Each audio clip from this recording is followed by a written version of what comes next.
ናቅፋው የጦር ሜዳ ውሎ።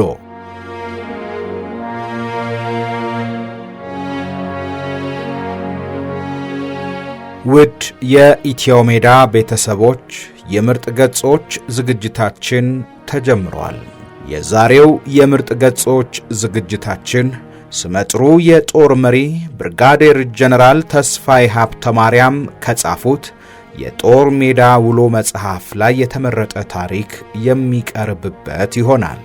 ውድ ቤተሰቦቻችን ዝግጅቱን መከታተል ስትጀምሩ ቻናላችንን ሰብስክራይብ በማድረግ እንድትጀምሩ በአክብሮት እንጠይቃለን።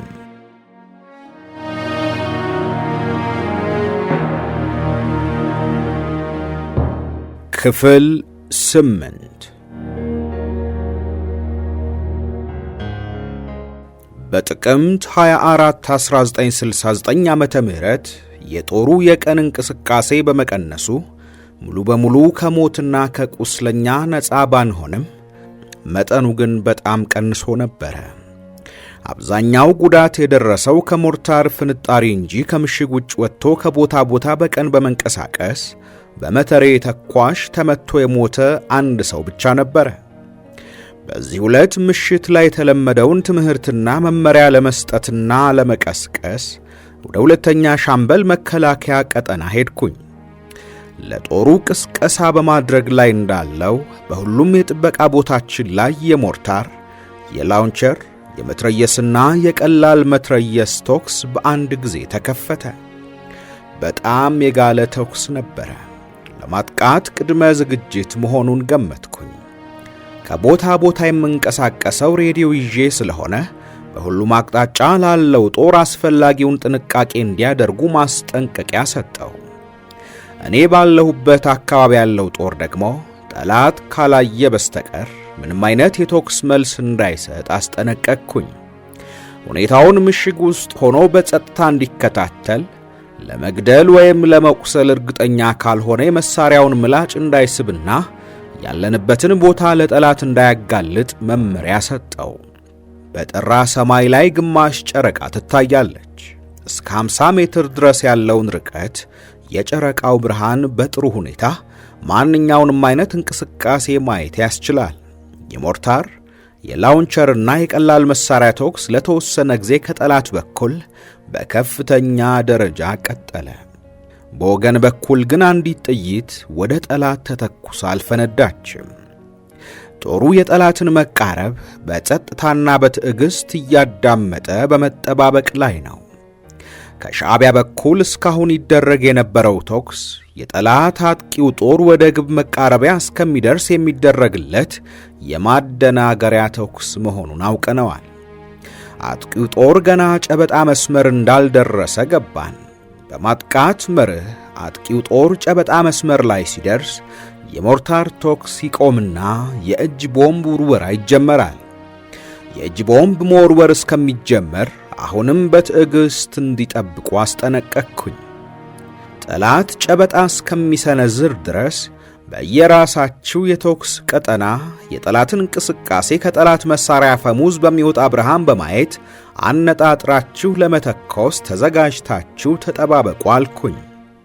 ጠላት በቀጠናችሁ ከታየ መጥቶ ለማስቀረት እርግጠኛ ከሆናችሁ ብቻ ያለ ተጨማሪ ትዕዛዝ ተኩሱና አስቀሩ። ለአንድ ጠላት 2 ሰው እንዳይተኩስ፣ በአንድ ጥይት አንድ ጠላት ማስቀረት መቻል አለብን የሚል ቃል ኪዳናችን እንዲከበር አደራ ጭምር ለጦሩ መልእክት አስተላለፍኩኝ። ከጥቂት ደቂቃዎች በኋላ የእጅ ቦምብ መወንጨፍ ጀመረ። የእጅ ቦምብ ውርወራው ሻዕቢያ ለማጥቃት ቆርጦ መምጣቱን ማረጋገጫ ምልክት ነበረ። ሻዕቢያ ከታትሎ የእጅ ቦምብ እየወረወረ የቀላል መሳሪያ ተኩስ እየተኮሰ ወደ ምሽጋችን ዘሎ ለመግባት ይርመሰመስ ጀመረ። ወዲያው ተኩስ ክፈት የሚል ትዕዛዝ ሰጠው። ጦሩ እያነጣጠረ ሲተኩስ የሰው ልጅ እንደ ቅጠል ሲረግፍ ይታያል። የሻዕቢያ አመራር ሰጪዎች ከጀርባ ሆነው አይዞ ግባ የሚል ትዕዛዝ ሲሰጡ ይሰማል። የወገንን ጦር ተኩስ አልፎ ወደ ምሽግ የሚዘልቅ አንድም የሻዕቢያ ወታደር አልተገኘም።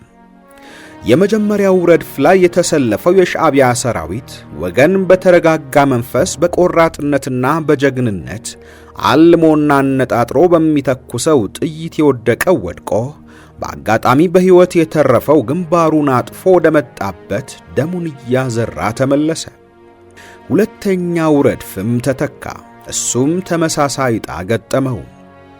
ሻዕቢያ ካለው ጸባይ ሽንፈትን አሜን ብሎ መቀበል አይዋጥለትም። ትምክህተኛ ነው። ማጥቃቱን በተደጋጋሚ ሞከረ።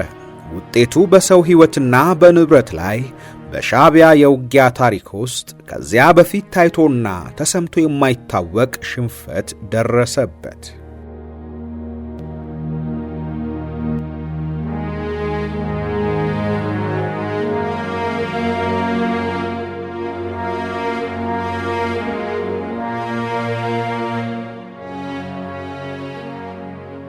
ጎህ ሲቀድ ተዋጊ አውሮፕላኖች ድጋፍ ለመስጠት ስለሚመጡ ኪሳራው ይበልጥ የከፋ ስለሚሆንበት የሞተና የቆሰለውን ጥሎ እንዲያፈገፍግ ተገደደ።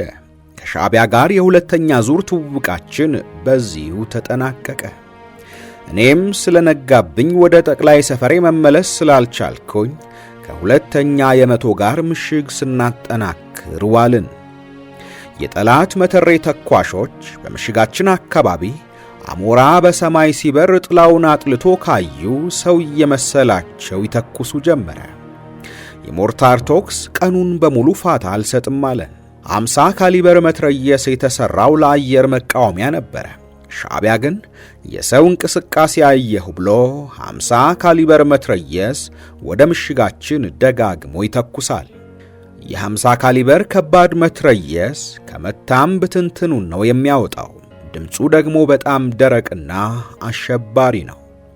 ተዋጊ ጀቶች ድምፃቸው ገና ከሩቅ ሲሰማ ሸለቆ ውስጥ ተደብቀው ሲተኩሱ የነበሩ የሻዕቢያ አየር መቃወሚያ መሳሪያዎች በስተቀር ያ ቀኑን ሙሉ ሲያጓራብን የሚውለው የጠላት መሳሪያ ሁሉ የት እንደሚገባ አይታወቅም።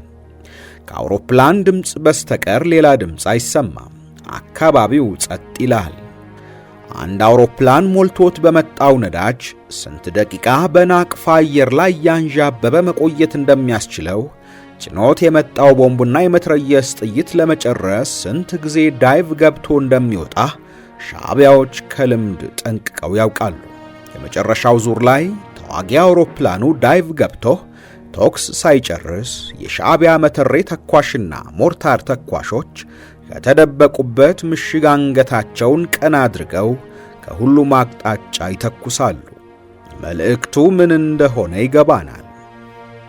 አውሮፕላናችሁ ዝም ብሎ ቦምብና ጥይት ረጭቶ ሄደ እንጂ እኛ ላይ ምንም ጉዳት አላደረሰብንም፣ ይሄው ተመልከቱን በሕይወት አለን ለማለት ነው። በወገን በኩል እንቅስቃሴ ማድረግ የሚቻለው ሲመሽ ጠብቆ ጨለማን ተገን በማድረግ ነው። እኔና መገናኛ ሰራተኛዬ ጨለማው ትንሽ ለዓይን ያዝ ማድረግ ሲጀምር ወደ ጦር ሰፈራችን ጉዞ ጀመርን። የወገን ጦር ከተለያየ ቀጠና ጀሪካን ተሸክሞ ከጉድጓድ ውሃ ለመቅዳት ይጎርፋል። ወደ መጸዳጃ መሄድ የሚቻለው ሲመሽ ብቻ ስለሆነ ወደ መጸዳጃ የሚሄደው ሰው ቁጥሩ ቀላል አይደለም። የሞተ ለመቅበሪያ ጉድጓድ ለመቆፈር ወደ ቀብር ቦታ የሚሄድ አለ። ቁስለኛ በራሱ መንቀሳቀስ የሚችል ከሆነ በራሱ መንቀሳቀስ የማይችል ከሆነ ደግሞ በጓደኞቹ ሸክም ሕክምና ወደሚያገኝበት ወደ ሻለቃ ጠቅላይ ሰፈር የሚወሰድበትም ሰዓት ሲመሽ ነው። አንድን ቁስለኛ ወደ ሕክምና ቦታ አድርሶ ለመመለስ 4 እና 5 ሰው ያስፈልጋል። የመቶ መሪዎች ለሰራዊታቸው ቀለብ ከሻለቃ ጠቅላይ ሰፈር የሚወስዱት ሲመሽ ብቻ ነው። ሁሉም ነገር የሚፈጸመው ጨለማን ተገን አድርጎ ነው። የሩቅ ርቀት መገናኛ ሬዲዮ ያለው ሻለቃው ጠቅላይ ሰፈር ስለሆነ መገናኛ ሰራተኛ ከተፈቀደላቸው የግንኙነት ቀጠና ውጪ ግንኙነት ማድረግ እንደማይችሉ በሕግ የተከለከለ ቢሆንም ሕጉን በመጣስ በመላ ሀገሪቱ የሚገኙ የሰራዊቱ የሩቅ ርቀት ሬዲዮኖች ጋር ግንኙነት በመፍጠር በምስራቅ፣ በደቡብ፣ በምዕራብና በሰሜን ስለተፈጠሩ አስደሳችም ሆነ አሳዛኝ ሁኔታዎች መረጃ ሲለቃቅሙ ይውላሉ። ከመገናኛ ሰራተኛው ጋር ቅርበት ያላቸው ሰዎች መገናኛ ሰራተኛው ቀን የሰበሰበውን መረጃ ለመጋራት ሲሉ ልዩ ልዩ ምክንያት ፈጥረው ወደ ጠቅላይ ሰፈር የሚመጡት ቁጥራቸው ቀላል አይደሉም። በዚህ አይነት በተለያዩ ምክንያት ወደ ሻለቃው ጠቅላይ ሰፈር ይመጣሉ።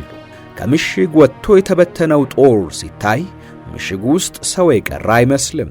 ጠላት የምናደርገውን ሥርዓት የለሽና ቅጥ ያጣ እንቅስቃሴ ቢያውቅ ኖሮ በሁኔታው ተጠቅሞ ማጥቃት ቢሰነዝር መከላከያችንን ሰብሮ በመግባት ለመደምሰስ ምንም የሚያግደው ነገር አልነበረም።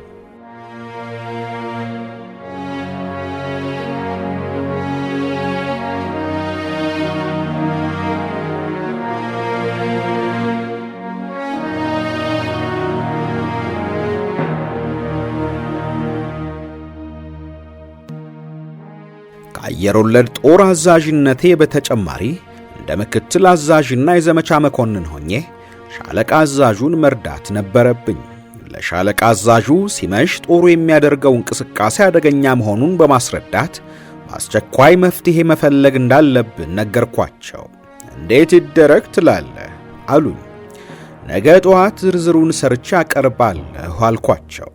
መልካም ነው አሉኝ። ማታ የተመለከትኩትንና ሰሞኑን ከቦታ ቦታ ተዘዋውሬ ያስተዋልኩትን አንድ ተከላካይ ጦር ምሽግ ውስጥ ምን ማድረግ እንደሚገባው ከዚህ የሚከተለውን በጽሑፍ አሰፈርኩኝ።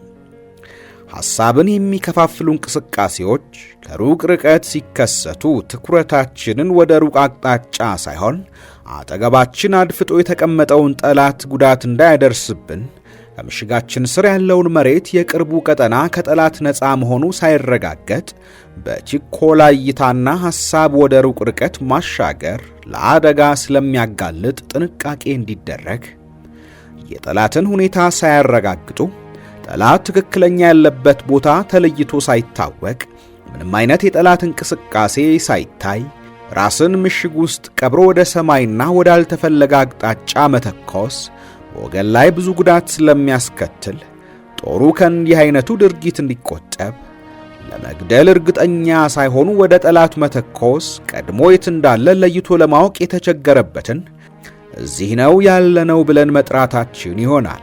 በሁለተኛ ደረጃ ምን አይነት መሳሪያ እንዳለንና የት ቦታ እንዳስቀመጥናቸው ለጠላት መረጃ እንሰጣለን። በሦስተኛ ደረጃ በምንተኩሰው ተኩስ የሚፈጠር ከባድ ድምፅ ጠላት ለሚያደርገው የእግረኛም ሆነ የተሽከርካሪ እንቅስቃሴ በቀላሉ ወደኛ እንዲጠጋ ሽፋን እንሰጠዋለን። ይሄ ሁሉ ችግር እንደሚፈጠር እየታወቀ ከአድፋጮች ወይም ከስለላ ቡድኖች ጋር ጠላት ግጭት ፈጥሮ ተኩስ ሲሰማ ከጠላት ጋር ምንም ግንኙነት የሌላቸው ሰዎች ባሉበት ቦታ ላይ ሆነው የጠላትን ሁኔታ በጥሞናና በጸጥታ መከታተል ሲገባቸው ጠላት በተኩስ ድምፅ ብቻ በርግጎ የሚሸሽ እየመሰለን ከነፍስ ወከፍ ጀምሮ እስከ ቡድን መሳሪያዎች ድረስ ያሉንን መሳሪያዎች በሙሉ ራሳችንን ምሽግ ውስጥ እየቀበርን ወደ ግምታዊ አቅጣጫ ጥይት እንሰዳለን። ጥይት ከአፈሙዝ ሸልኮ መውጣቱን እንጂ ቀና ብለን የጠላትን እንቅስቃሴ አይተን ኢላማ ሲገባልን ጠብቀን አነጣጥረን ተኩሰን በጠላት ላይ ጉዳት ስለማናደርስ ለውድቀት ዳርጎናል። በመከላከል ውጊያ ሕግና ደንብ የተኩስ መልስ መስጠት ያለበት ከጠላት ጋር በቅርብ ርቀት የሚገኝ የወገን ጦር ብቻ ነው። እሱም ቢሆን ጣቱ የመሳሪያውን ምላጭ መሳብ ያለበት ጠላትን ለመግደል ወይም ለማቁሰል እርግጠኛ ሲሆን ብቻ ነው። በሌላ ቀጠና የሚገኙ ሰዎች ግን ሁኔታውን በጥሞና መከታተልና ጠላት በእነሱ አቅጣጫ እስከሚመጣ በትዕግስት መጠበቅ ይኖርባቸዋል። በሁለት ተጓዳኝ ክፍሎች መሃል የሚገኝ አዋሳኝ መሬት ክፍት ሆኖ ጠላት ሰርጎ እንዳይገባ በጋራ በመረዳዳት መጠበቅ አለበት። ለጠላት መቃረቢያ ያገለግላሉ ተብሎ የሚጠረጠሩ ወረዳዎች የተለየ ትኩረት እንዲደረግባቸው፣ ቀጠናችንን ለጠላት እይታ የሚያጋልጡ እንቅስቃሴዎች እንዲቆሙና የመከላከያ ወረዳው እንዲመሳሰል የሚል መመሪያ ጽፌ ሰጥኋቸውና ለጦሩ ተላለፈ። ጠላት ሁለት ተጨማሪ ብርጌድ ጦር እያንዳንዱ ከ1500 የሰው ኃይል በላይ ያለው በድምሩ ከ3000 ሰው በላይ አጠናካሪ ጦር አስመጣ።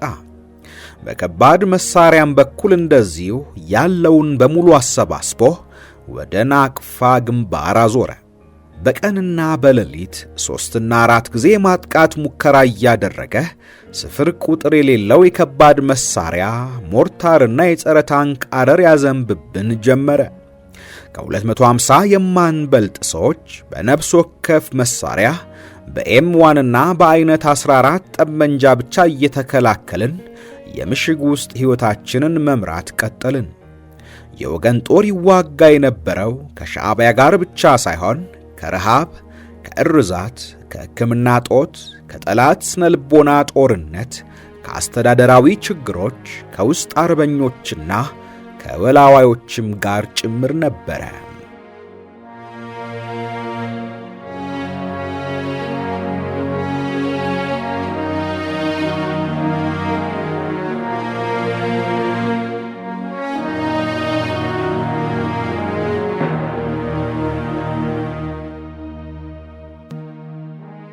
የምሽግ ማጠናከር 15ኛ ሻለቃ ያዘጋጀው ጊዜያዊ ምሽግ ከሻዕቢያ በቀን የሚተኮሰው በሺህ ከሚቆጠር አረር ፍንጣሪ ሊያድነን አልቻለም።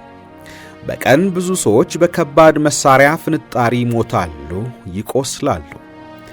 ናቅፋ ምድር ላይ ለመቆየት ከተፈለገ ከከባድ መሳሪያ ፍንጣሪ የሚያድን ምሽግ በአጭር ጊዜ መስራት አስፈላጊ ነበረ። ከጠላት ከባድ መሳሪያ ፍንጣሪ መዳን የሚቻለው ጠንካራ ምሽግ በመስራት ብቻ ነው። ምሽግ ለመስራት ደግሞ በቀን እንደ ልብ ያለ ስጋት ከቦታ ቦታ ተንቀሳቅሶ የሚያስፈልጉ ቁሳቁሶችን በማሰባሰብ በቂ ዶማና አካፋ እንዲሁም ሌሎች ለምሽግ ዝግጅት የሚያገለግሉ አጋዥ መሳሪያዎች መኖር አለባቸው። እኛ ያለንበት ቦታ በቀን ከምሽግ ውጭ ወጥቶ መንቀሳቀስ የሚያስችል አይደለም። ከምሽግ ገና ለመውጣት ሲታሰብ ወረዳውን በሙሉ መዝግበው መሳሪያ ጠምደው አነጣጥረው ተኩሰው ለመጣል የሚጠብቁን የጠላት መተሬ ተኳሾች አንድ እርምጃ ያንቀሳቅሱ። ለእያንዳንዱ የወገን ምሽግ አንድ መተሬ ተኳሽ ተመድቧል።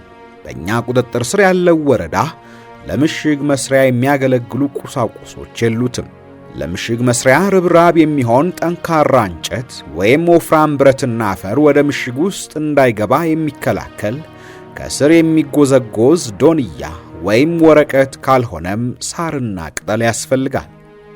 የሞርታር አረር ፍንጣሪ አፈሩን ሰርስሮ ወደ ምሽግ ውስጥ ገብቶ ጉዳት እንዳያደርስ ምሽጉ ተሰርቶ ከተጠናቀቀ በኋላ ምሽጉ ላይ የሚያርፉ አረሮች ከምሽግ ውጪ እንዲፈነዱ ለማድረግ በምሽጉ ላይ የሚነጠፍ ጠፍጣፋ ድንጋይ ያስፈልጋል። እነኚህ ቁሳቁሶች በሙሉ ባለንበት አካባቢ የሚገኙ አይደሉም።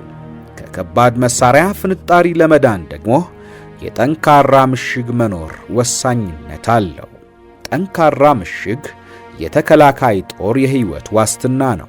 ናቅፋን ይዞ ለማቆየት ምንም አይነት ምክንያት ሳይፈጥሩ በተገኘው ቁሳቁስ እየተፈራረቁ በመገልገል ደከመኝ ሰለቸኝ ሳይባል ቀንና ሌሊት በርትተን ምሽግ መስራት እንዳለብን ለጦሩ ግንዛቤ ለማስጨበጥ ሌሊት ከምሽግ ምሽግ እየተዘዋወርኩኝ ስለ ምሽግ አሰራርና አስፈላጊነት ትምህርት ሰጠው። ያሉንን ዕቃዎች እኩል በመከፋፈል የምሽግ ዝግጅት ሥራ ወዲያውኑ ተጀመረ። ምሽግ ሲሰራ በተቻለ መጠን ተጠቃሚውን የማያስጨንቅ በቂ ስፋትና ጥልቀት ያለው እንደ ልብ የሚያንቀሳቅስ መሆን አለበት። ምሽግ በጣም ጎድጉዶ መደበቂያ መሆንም የለበትም።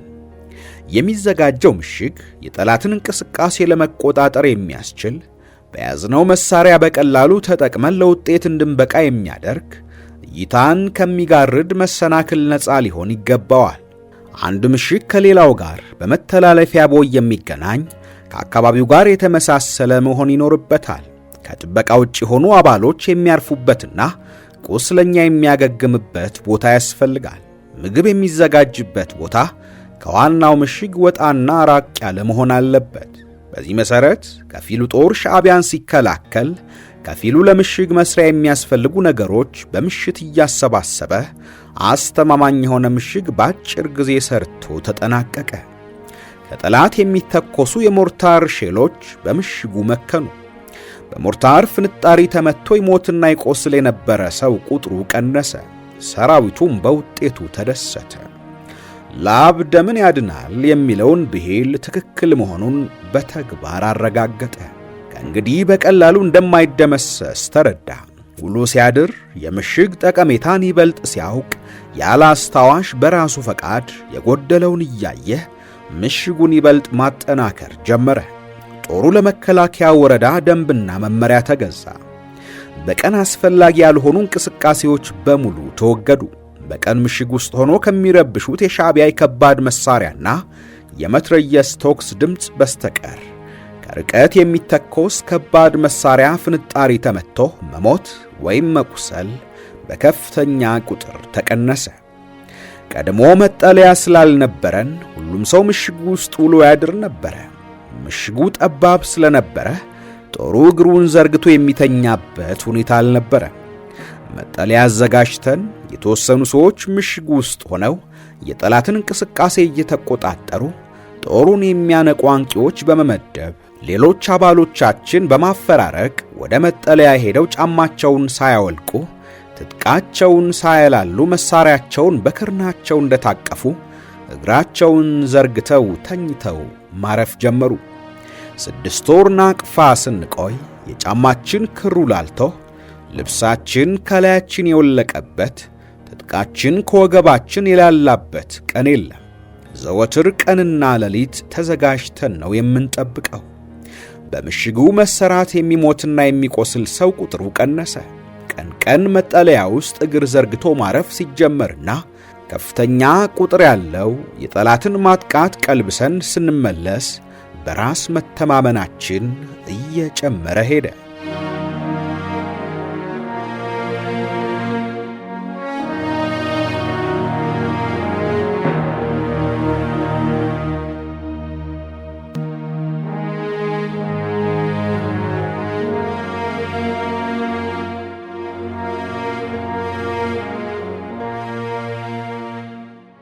ምሽግ ውስጥ መኖር እየገደሉ መሞት እየተለመደ ሄደ። ሲመሽ መጠለያ ውስጥ የሚቀር የለም። ሁሉም ወደ ምሽግ ውስጥ ይገባል። መሳሪያውን ወደ ጠላት አቅጣጫ ደግኖ የጠላትን እንቅስቃሴ ያዳምጣል። በምሽት ጊዜ የጠላትን እንቅስቃሴ መቆጣጠር የሚቻለው በአይን እያዩ በጆሮ እያደመጡ ነው። ለማዳመጥ ደግሞ ፍጹም የሆነ ጸጥታ ስለሚያስፈልግ ከቦታ ቦታ መንቀሳቀስ የለም። ማውራት፣ መሳቅ፣ ማንጎራጎር፣ መሳሪያ ማንቀጫቀጭ፣ ዕቃ ከዕቃ ጋር እያጋጩ ድምፅ መፍጠር፣ ባትሪ ማብራት፣ ሲጋራ ማጨስ፣ ሬዲዮ ከፍቶ ማዳመጥ፣ መጣራት፣ በአጠቃላይ ብርሃንና ድምፅ ሰጪ የሆኑ ነገሮች በሙሉ ምሽግ አካባቢ ይወገዳሉ።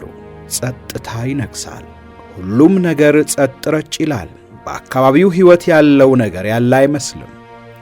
ለሁሉም ሰው የራሱ የሆነ ቀጠና ተለይቶ ተሰጥቶታል። በተሰጠው ቀጠና አቅጣጫ ጠላት ተስቦና ተሽሎክልኮ በመጠጋት ምሽግ ውስጥ ዘሎ እንዳይገባ በንቃት ይጠብቃል። ኢላማ ሲገባለት ጠብቆ ለመግደል እርግጠኛ ሲሆን አነጣጥሮ በመተኮስ ጠላቱን ያስቀራል። በአንድ ሌሊት ሻዕቢያ 3 እና 4 ጊዜ የማስመሰል የማጥቃት ሙከራ ያደርጋል። የማስመሰያ ማጥቃቶችን እናውቃቸዋለን። የራሳቸው የሆነ ዓላማ አላቸው። ዋናው ዓላማ የጥይት እጥረት እንዳለብን ሻዕቢያ ስለሚያውቅ ጥይት ለማስጨረስ ታስቦ ሲሆን፣ ሌላው ልዩ ልዩ መሳሪያዎቻችን በተለይም መትረየስና ጸረ ታንክ ላውንቸሮች የት ቦታ እንደተጠመዱ ለማወቅ ነው። እኛ ደግሞ ለመግደል ወይም ለማቁሰል እርግጠኛ ካልሆንን በስተቀር ጣታችን የመሳሪያችንን ምላጭ ላይስብ ቃል ኪዳን ገብተናል። ድምፅ ሰማን ብለን የምንሰጠው የተኩስ መልስ የለም።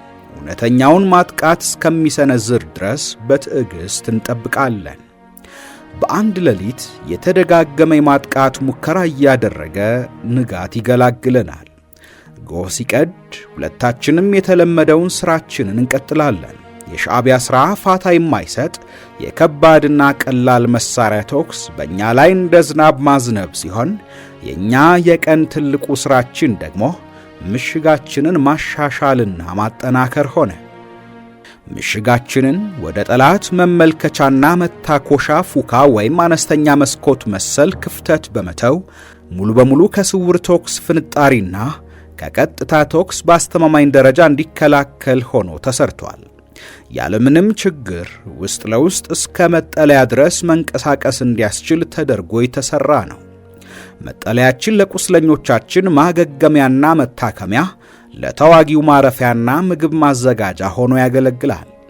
የቡና ሱሰኞችም ማገገሚያ ውስጥ ሆነው ስንዴን አሳርረው በመቁላትና በሄልሜት ወቅጠው አፍልተው የቡና አምሮታቸውን ይወጣሉ።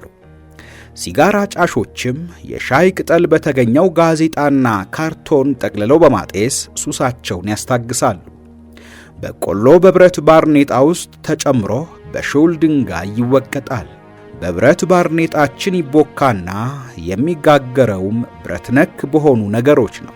ዝክርና ስለት ያለባቸው ሰዎች በእፍኝ ተሰፍሮ ከሚሰጣቸው በቆሎ ቆንጥረው በማስቀመጥ ጌሾ የሌለው ጠላ የሚጠምቁት እዚያው መጠለያ ውስጥ ነው። መጠለያ ውስጥ ብዙ ሥራ ስለሚሰራ በየቀኑ ውስጥ ለውስጥ እየተቆፈረ ብዙ መሻሻል ይደረግለታል። መጠለያ ሲደረስ ሰላም ወረዳ ያሉ ይመስላል። አንዱ ቂጣ ሲጋግር ሌላው ቡና ያፈላል። የሚፈጭም የሚወቅጥም የሚያቦካም አለ። እኔ ቁስለኛ ለመጠየቅ ወደ መጠለያ ሲሄድ አንዱ የስንዴ ቡና ላፍላ ይለኛል፣ ሌላው ደግሞ ሚካኤል ነው ጊዮርጊስ ነው እያለ የመላእክት የሰማዕትና የጻድቃንን ስም እየጠራ ጸበል ጣዲቅ ይቅመሱ እያለ ዳቦ ቆርሶ ጌሾ የሌለው ጠላ በጋቤጣ ሞልቶ ያመጣል። እነሱን ለማስደሰት የቀረበልኝን ሁሉ ቀምሳለሁ። የሲጋራ ሱሰኛ መሆኔን ስለሚያውቁ የሻይ ቅጠል በጋዜጣ ወረቀት ተጠቅልሎ ይሰጠኝና አጨሳለሁ።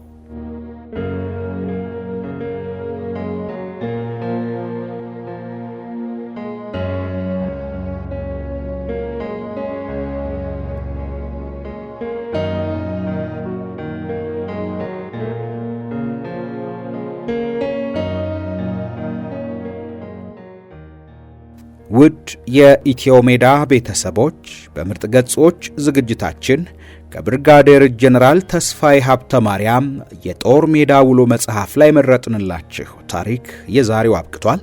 በቀጣይ ክፍል 9ን ይዘንላችሁ እንቀርባለን። ውድ ቤተሰቦቻችን ቻናላችንን ሰብስክራይብ፣ ላይክ፣ ሼር እንድታደርጉ ሐሳብና አስተያየቶቻችሁንም እንድታጋሩን በአክብሮት እንጠይቃለን።